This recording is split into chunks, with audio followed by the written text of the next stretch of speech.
2019 সালে নিউ ইয়র্কের একটি কারাগারে মৃত অবস্থায় পাওয়া যায় জেফ্রি অ্যাপস্টাইনকে। যৌন অপরাধে অভিযুক্ত এই ধনকুবের মৃত্যুর পর থেকেই তাকে ঘিরে জন্ম নিয়েছে অসংখ্য প্রশ্ন। তিনি কি শুধুই একজন অপরাধী ছিলেন, নাকি বিশ্বের সবচেয়ে ক্ষমতাধর মানুষের সঙ্গে তার সম্পর্কের পেছনে ছিল আরও গভীর কোনো উদ্দেশ্য?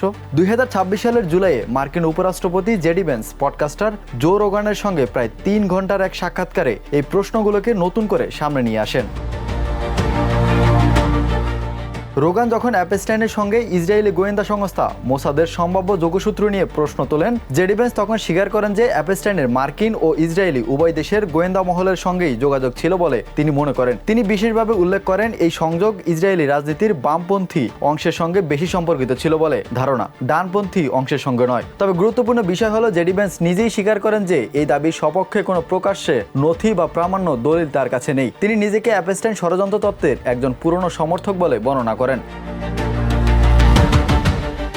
অ্যাপস্টাইনের সঙ্গে সবচেয়ে আলোচিত ইসরায়েলি সংযোগ ছিলেন সাবেক প্রধানমন্ত্রী এহুদ বারাক। তিনি একাধিকবার অ্যাপস্টাইনের সঙ্গে সাক্ষাৎ করেছেন বলে নথিপত্রে উঠে এসেছে। বারাক নিজেই অন্যায় কিছু করার কথা অস্বীকার করেছেন, তবে অ্যাপস্টাইনের সঙ্গে সম্পর্ক রাখার জন্য অনুশোচনা প্রকাশ করেছেন। 2020 সালে এফবিআই এর লস অ্যাঞ্জেলেস কার্যালয়ে একটি মোমেতে উল্লেখ ছিল যে তাদের এক সূত্র বিশ্বাস করতেন অ্যাপস্টাইন মোসাদের একজন সহযোগী এজেন্ট ছিলেন, কিন্তু এই দাবিরও কোনো চূড়ান্ত প্রমাণ পাওয়া যায়নি।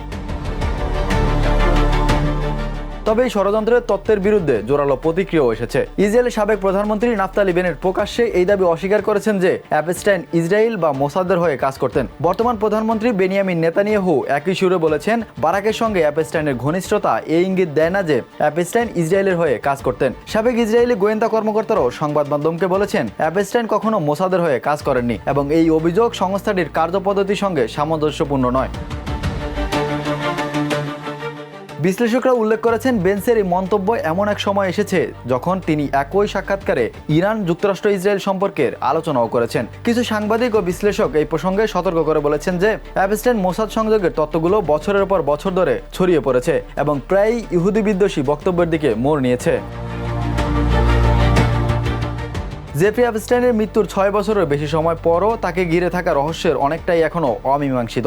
মার্কিন উপরাষ্ট্রপতির মতো শীর্ষ পর্যায়ের একজন ব্যক্তির প্রকাশ্যে এই তত্ত্ব সমর্থন করা নিঃসন্দেহে গুরুত্বপূর্ণ একটি ঘটনা, কিন্তু প্রমাণের অভাব এবং সংশ্লিষ্ট পক্ষগুলোর দৃঢ় অস্বীকৃতি এই দুইয়ের মাঝে দাঁড়িয়ে দর্শকদের নিজেদেরই বিচার করতে হবে কোনটি তথ্য আর কোনটা অনুমান। Imran Hossain, the news.